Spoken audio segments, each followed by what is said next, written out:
Hey traders, welcome back to the FXC YouTube channel. Yesterday, EU continued to descend. Although I was considering the possibility of a pullback, we didn't get that, and EU continued to push lower. Today I'll go over some of the important events we have today, as well as some of the things on the charts to look out for.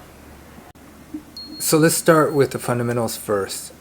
Today we have the ECB interest rates. I completely missed this when I did my weekend analysis, but this is a huge event for the euro. Reason why? Interest rates is really the key component that gives strength or weakness to that currency. So watch out for that during New York session. We also have jobless claims shortly after, and along with jobless claims, we have like a cluster of red folder news events at the same time. So there's going to be a lot of volatility during New York session.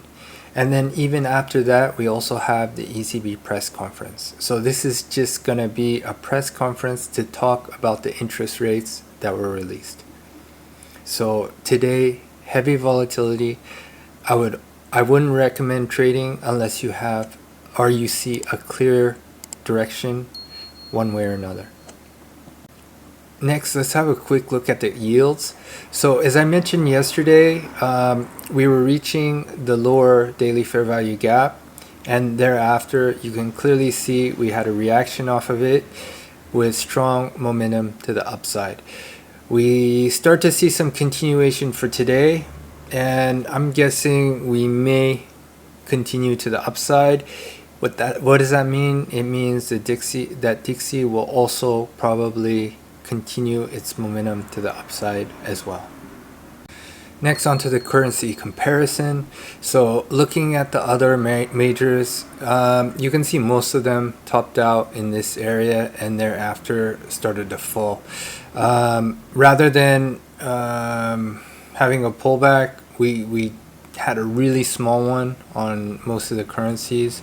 And thereafter just continued to fall to the downside. You can see GU is already breaking structure to the downside. NU is also breaking structure to the downside and actually creating new lows.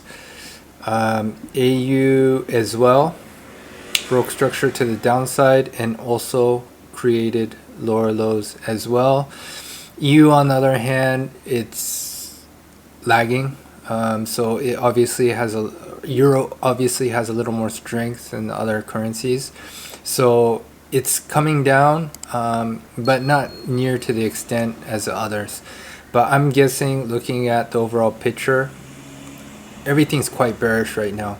We'll probably see some continuation to the downside, maybe some pullbacks in between, but very likely all the pairs will probably push lower. And if we have a quick look at DXY, so you can see strong momentum to the upside. On the way up, we've created a daily fair value gap. It's not completely created yet because we need this candle to close. We also have a volume imbalance right above that.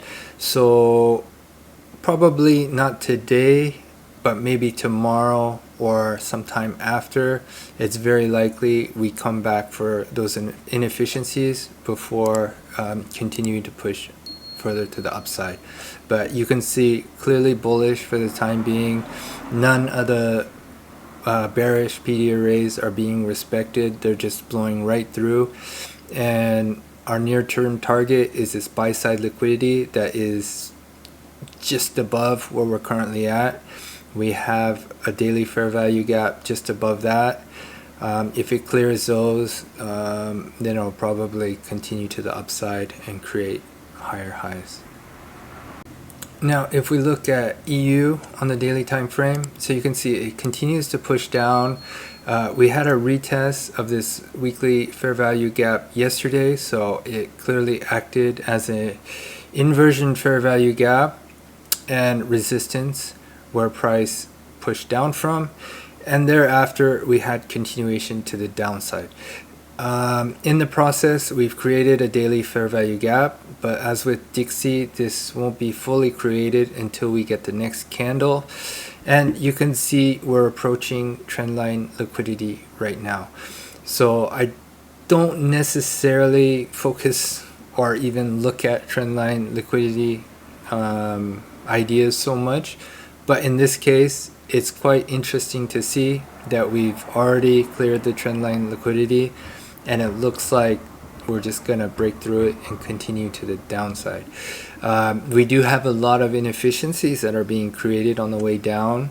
So at one point or another, I would expect some sort of a pullback. Maybe during London, we'll get a nice pullback. But ultimately, for now, I'm only looking at shorts. I'm not considering the idea of longs until we clear this sell side liquidity. If we clear this sell side liquidity and get a very nice reaction, then maybe I'll consider the idea of longing. But for now, I am just going to continue with the trend and look for shorts.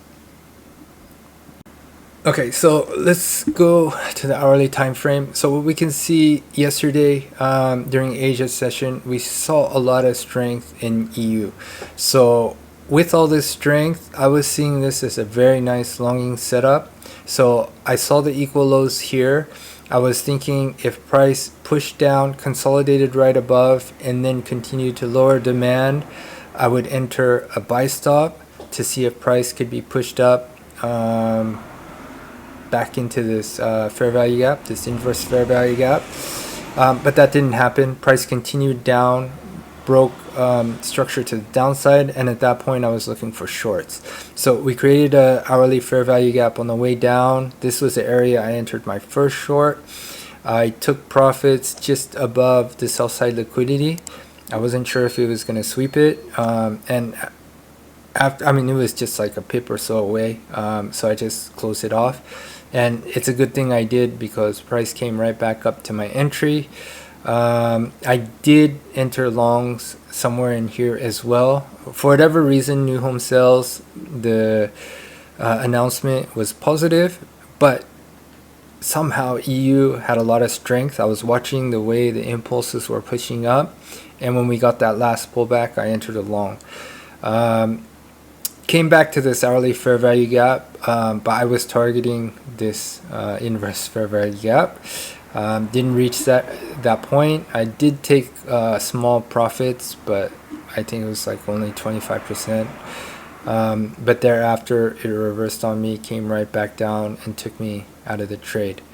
But just really quick, this bearish scenario, it does make sense because right here we did actually have a 4-hour fair value gap that was respected, and that's why price pushed to the downside instead of pushing to the upside. So these bearish PD arrays are actually holding quite nicely and are actually quite strong. So I'll continue to watch those for potential shorting opportunities, because you can see the bullish ones that were created on the way up, all of them are failing now. We swept this liquidity during Asia, and you can see we just continued down ever since.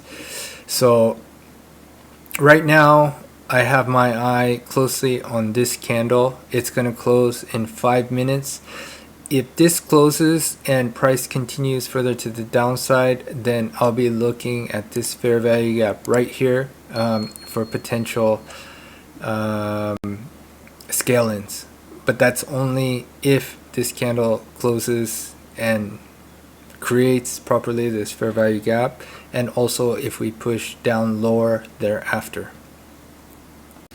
Now if we go to the lower time frames, so you can see on the lower time frames we had this break of structure right here, thereafter having a pullback into this hourly fair value gap. It's also a 15-minute fair value gap as well.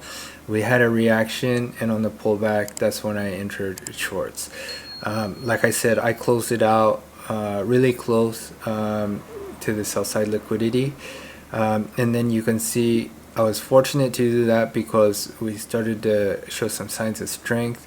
I actually entered a long here thinking that maybe it could push up to the fair value gap. It didn't do that. It came back to, well, I was targeting this fair value gap, sorry. It didn't go there. Instead came back to this hourly fair value gap, reacted, and came back down. And no, I didn't enter on this pullback. But as it came down, when I saw price break the range and then after that come back up into 15-minute demand, 15-minute supply, I entered a short. And I entered this short and I'm still holding half of it. And then as price continued to push down, I was seeing a couple things here. So first of all, I was seeing the fair value gap that was open, and I was seeing a breaker block right here. So when price came back into this area, it did show some signs that it was going to come back down. So I didn't really hesitate so much. Once it came back into the fair value gap, I entered another short. And this short, I believe I took profits somewhere down in this area. I still have half the trade running. Not so sure we're going to get continuation because my target is actually this buy side liquidity right here. So you see the equal lows over here. So that's my next target that I want to see hit before I start taking profits again. The only problem I see is it is having some pretty strong pullbacks in this area. We may get a shift and it may push a little higher back into the premium of the Asia range. So if we look at, let's just say either here or here as the high of the Asia range. So premium would be somewhere in this area. We don't really have nothing that price would come back to. But if you look at OTE, that's right at my second entry. So I don't know. I could see price come all the way back up here. And then hopefully continuing further to the downside. Wouldn't really like it so much, to be completely honest, because my preference is Asia continues to push to the downside with maybe a little help from Frankfurt, and then after that London giving a bigger pullback. But we'll just have to wait and see. For now, I will continue to look purely on shorts. Okay, so this fair value gap hasn't been completed yet, so we still have 19 minutes before this candle closes, and then this becomes a valid area to look for shorts from. So we'll just have to wait and see. We still have little over 2 hours before Frankfurt opens.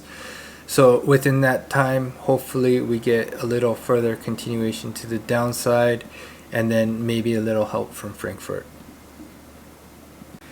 Anyways, that sums up the update for today. I'm hoping we get continuation to the downside for shorting opportunities, and we'll see if we get any setups for London. Although, to be completely honest, I'm not expecting that much movement in London because we have so much heavy news in New York. And to be completely honest, very unlikely to trade New York today. Maybe close 50% of whatever is left on my shorts before news, and just see if it continues down or reverses and goes to the moon. Regardless, today will be a wild day, so be cautious in London and avoid New York, especially if you don't know how to trade the news. Trade safe, and see you for the next one. Peace. Black Swan.